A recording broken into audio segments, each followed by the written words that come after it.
Halo teman-teman, kembali lagi bersama Birpen di Express. Kali ini kita akan membahas bang soal tentang AKM 1. Saksikan. Oke, halo teman-teman. Jadi, langsung aja ini di soal nomor 1 pada Bang Soal. Kita baca dulu soalnya, yaitu pada tanggal 20 April 2018, gudang persediaan Ernest itu mengalami kebakaran dan menghanguskan sebagian besar persediaannya. Nah, setelah perusahaan melakukan pembenahan akibat kebakaran tersebut, ditemukan persediaan yang masih utuh dengan harga pokok $75.000. Ernest ingin mengetahui kerugian yang dialaminya, dan berdasarkan data yang ada berikut ini, hitunglah besarnya kerugian atas persediaan yang terbakar dengan metode laba kotor. Berdasarkan data periode lalu, persentase laba kotor perusahaan adalah 25% dari penjualan bersih. Nah, data yang diberikan oleh Ernest ini yaitu ada persediaan awal, sales return, purchase, break-in, sales, purchase return, dan purchase discount. Pertama, itu teman-teman pasti udah pada tahu dalam laba rugi, itu yang paling atas adalah penjualan bersih dikurang COGS sama dengan laba kotor. Karena di sini menggunakan laba kotor, berarti kita mencari tahu dulu nih berapa laba kotornya. Tapi kan untuk mencari tahu laba kotor, kita butuh penjualan bersih sama COGS kan? Nah, penjualan bersih itu kan didapat dari sales dikurang sales return. Kita cari tahu dulu nih berapa penjualan bersihnya. Nah, di sini kita dapat bahwa 1.500.000 dikurang 60.000 itu sama dengan 1.440.000. Nah, untuk mencari COGS itu kan ada persediaan awal ditambah eh, pembelian bersih dikurang persediaan akhir, barulah dapat COGS. Cuman di sini kita nggak nemu nih bahwa persediaan akhirnya itu berapa. Di soal itu adalah persediaan real yang dicek. Jadi itu bukanlah persediaan akhir secara hitungannya. Maka kita harus cari tahu dulu nih berapa persediaan akhir sebelum kebakaran itu terjadi. Nah, karena di sini belum ada persediaan akhir, maka yang harus kita cari adalah barang tersedia untuk dijual, yaitu persediaan awal ditambah pembelian bersih. Di sini kita dapat hasilnya itu 1.491.000. Nah, dari data juga kita udah tahu bahwa laba kotor itu sebesar 25% dari penjualan bersih. Caranya cukup 25% dikali 1.440. Maka akan langsung ketemu berapa laba kotornya. Nah, di sini kita nemu nih bahwa laba kotornya itu sebesar 360.000.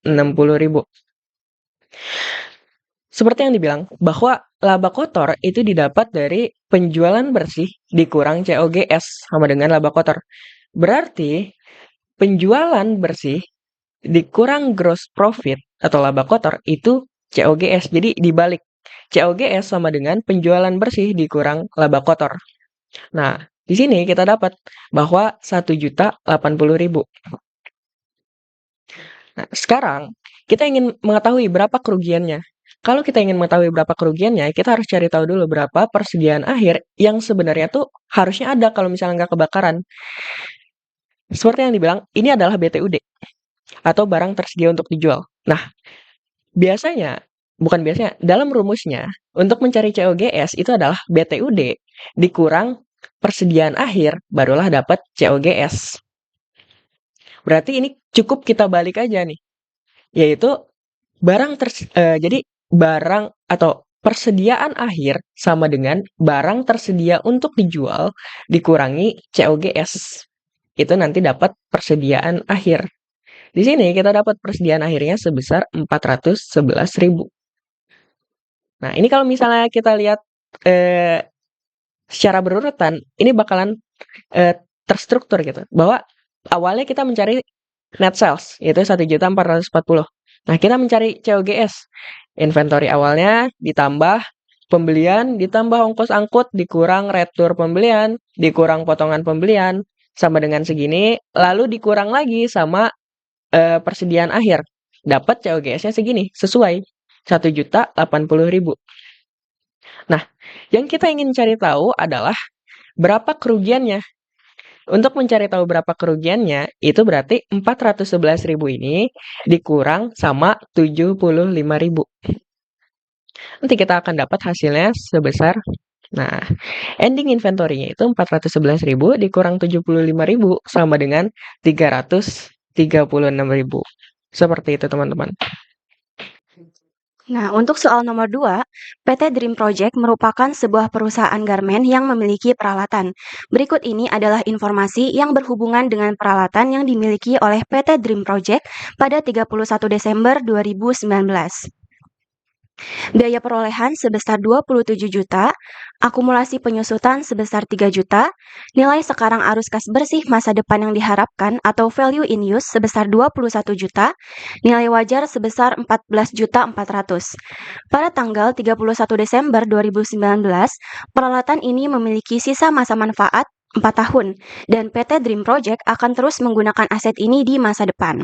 Nah, untuk soal 2 ini, kita diminta untuk membuat ayat jurnal untuk mencatat penurunan nilai aset pada tanggal 31 Desember 2019. Nah, ini jika ada. Pertama-tama, yang perlu teman-teman cari adalah nilai tercatat. Nilai tercatat itu bisa diperoleh dari biaya perolehan dikurangi dengan akumulasi penyusutan. Biaya perolehan yaitu sebesar 27 juta dikurangi dengan akumulasi penyusutan sebesar 3 juta, hasilnya adalah 24 juta sebagai nilai tercatat. Kemudian teman-teman mencari nilai terpulihkannya. Nah, nilai terpulihkan ini kita lihat dari nilai mana yang lebih tinggi antara nilai terpakai sama nilai wajarnya. Dan ternyata nilai terpakainya itu lebih besar, 21 juta dibandingkan dengan 14.400. Maka si 21 juta ini sebagai nilai terpulihkannya. Kemudian untuk melihat apakah ada penurunan nilai aset atau enggak, kita membandingkan nilai tercatat dengan nilai terpulihkannya. Kalau nilai tercatat lebih besar daripada nilai terpulihkan, berarti artinya ada penurunan aset sejumlah selisihnya. Berarti nilai tercatatnya kan ini 24 juta. Kemudian nilai terpulihkannya 21 juta. Berarti lebih besar nilai tercatatnya. Dan ada penurunan. Maka jurnalnya adalah loss on impairment pada akumulasi depreciation sebesar 3 juta. Kemudian untuk soal 2, bagian 2, kita disuruh untuk membuat ayat jurnal untuk mencatat beban penyusutan tahun 2020. Nah, di sini kita menggunakan metode garis lurus yang rumusnya adalah harga perolehan dikurangi nilai sisa dibagi umur ekonomis. Tapi karena di sini nggak ada nilai sisa, maka kita langsung aja dibagi si umur ekonomisnya. Jadi 21 juta dibagi 4 tahun, hasilnya adalah 5.250. Untuk jurnalnya, depreciation expense pada akumulasi depreciation sebesar 5.250.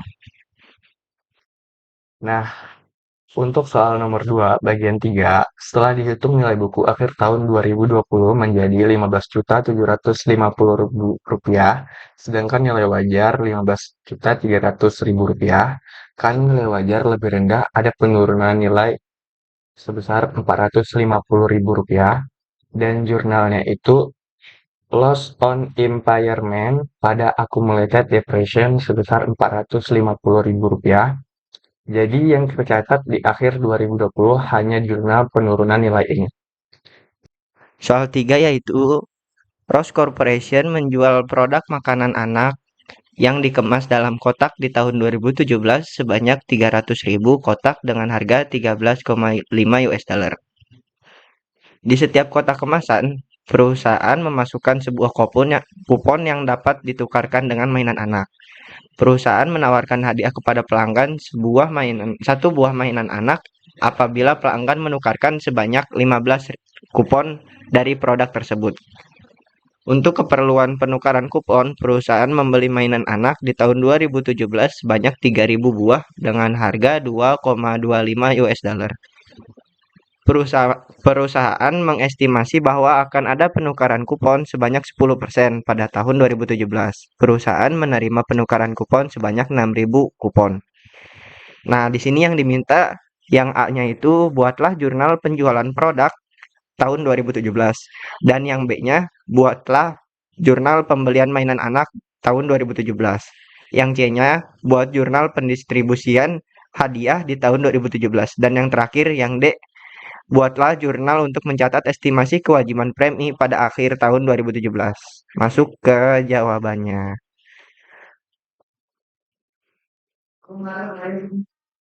Nah, tadi kan makanan anaknya itu sebanyak 300.000 kotak ya. 300.000 kotak dengan harga perolehan 13,5 US dollar. Dengan harga penjualan.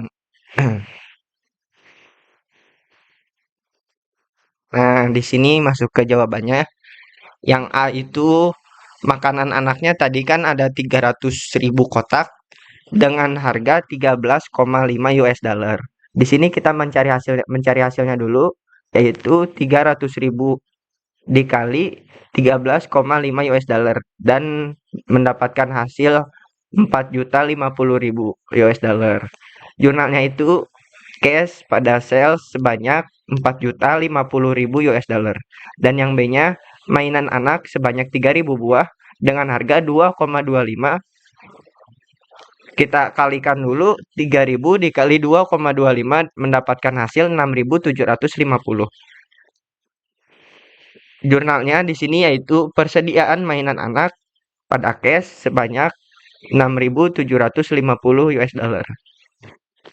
Nah, kita lanjut ke bagian yang C, di mana di sini diminta menjurnal pendistribusian mainan. Kan di soal itu udah dikasih tahu ya bahwa perusahaan itu menerima penukaran kupon sebanyak 6.000 kupon. Nah, caranya gampang nih teman-teman. 6.000 kupon ini dibagi 15 kupon. Kenapa 15 kupon? Karena satu mainan itu didapat kalau misalnya orang menukarkan sebanyak 15 kupon. Berarti 6.000 dibagi 15 sama dengan 400 mainan gitu yang dikeluarin sama perusahaan. Nah, 400 mainan ini kita kali sama harganya. Harga per mainan itu kan 2,25 ya. Jadi didapat sebesar $900. Nah, itu jurnalnya beban premi pada persediaan mainan sebanyak $900.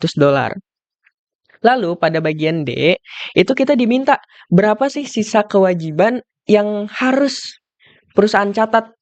Nah, sisa kewajiban ini kita ambil berdasarkan estimasi perusahaan. Estimasi perusahaan itu kan 10% ya.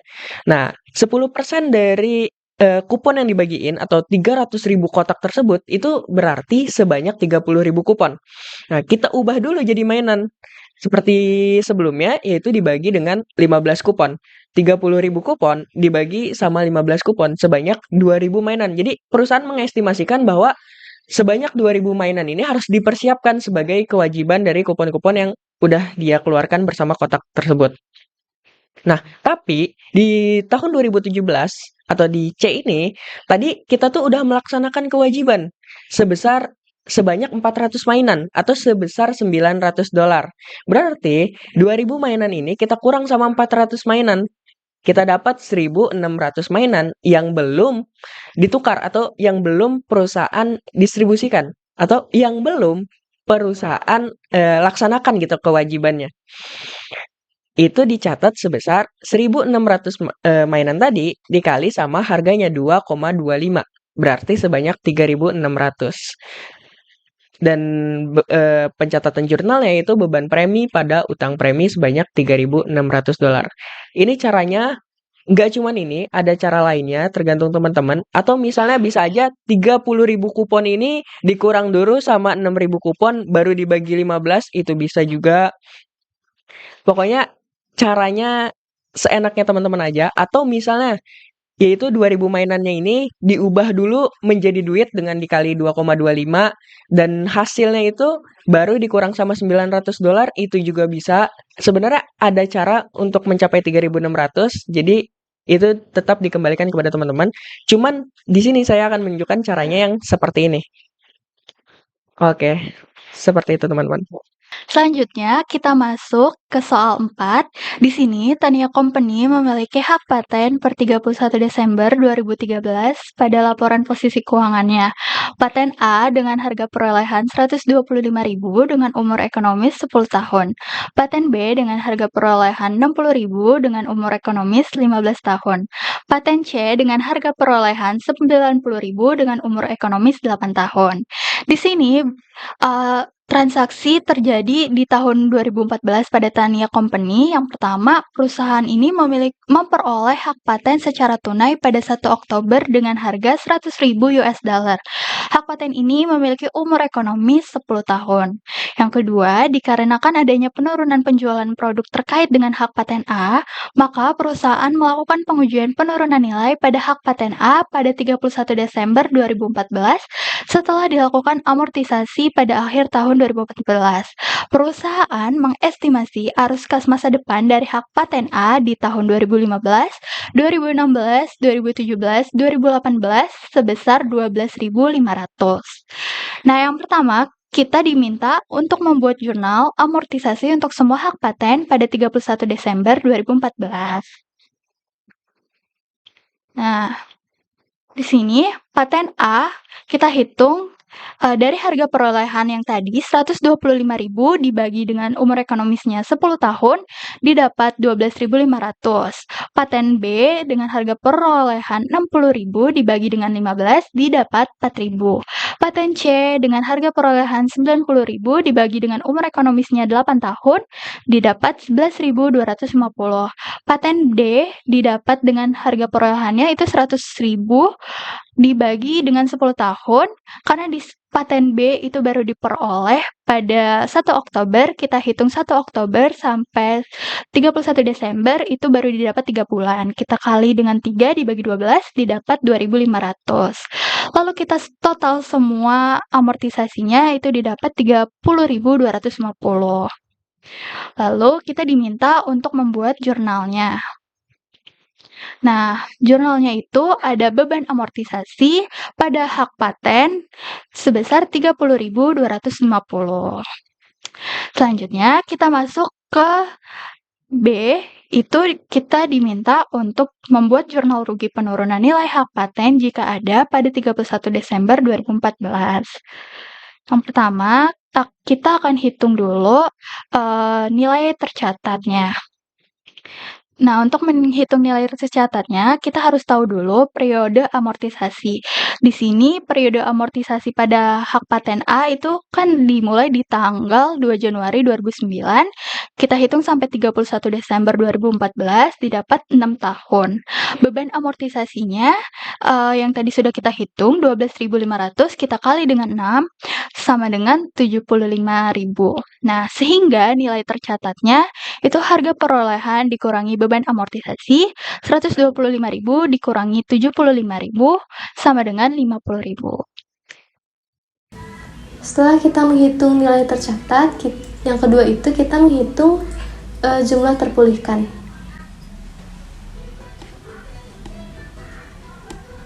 Nah, cara menghitung jumlah terpulihkan itu ekspektasi arus kas dikali dengan DFA.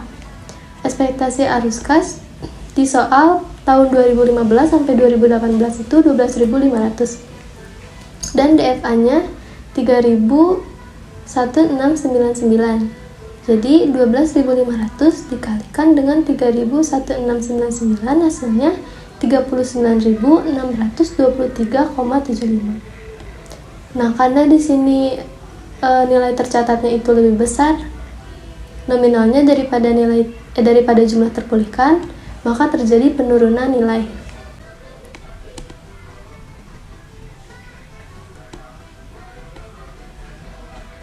Nah, jadi nilai tercatat 50.000 dikurangi dengan jumlah terpulihkan 39.623,75 hasilnya 10.376,25. Untuk jurnalnya itu 31 Desember 2014 kerugian atas penurunan nilai di debit sebesar 10.376,25 dan hak paten di kredit sebesar 10.376,25. Nah, yang C itu kita diminta untuk menghitung nilai tercatat hak paten Tania Corporation per 31 Desember 2014. Nah, cara menghitungnya itu untuk yang hak paten A kita harus menemukan akumulasi amortisasinya. Jadi harga perolehan dibagi 10 tahun umur ekonomis.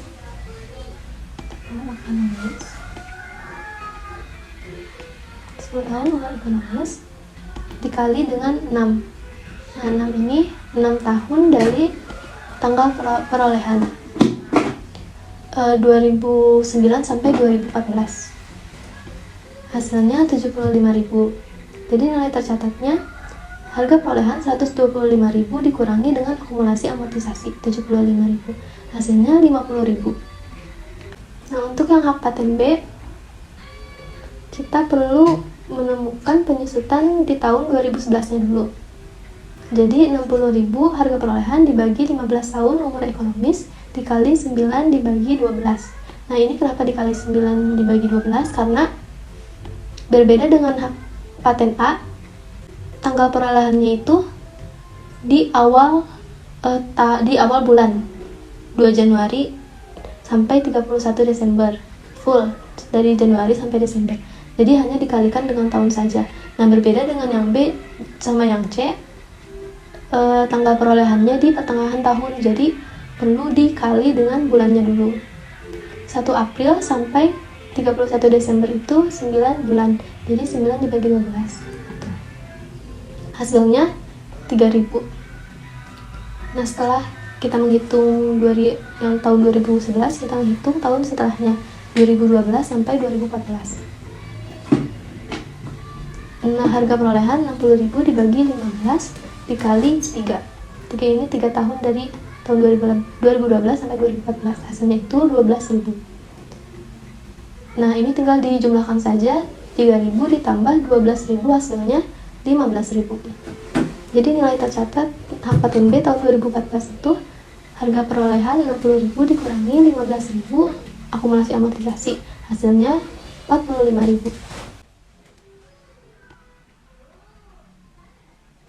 Untuk yang hak paten C, perhitungannya sama seperti yang B, kita menghitung di tahun 2012-nya dulu. Jadi 90.000 harga perolehan dibagi umur ekonomis 8 tahun dikali 5 bulan dibagi 12. 5 bulan ini dari 1 Agustus sampai 31 Desember. Hasilnya 4687,5. Nah, setelah kita menghitung 2012, kita menghitung tahun selanjutnya 2013 sampai 2014, 2 tahun. Jadi harga perolehan 90.000 dibagi 8 dikali 2 tahun, hasilnya 22.500. Dijumlahkan, hasilnya 27.188.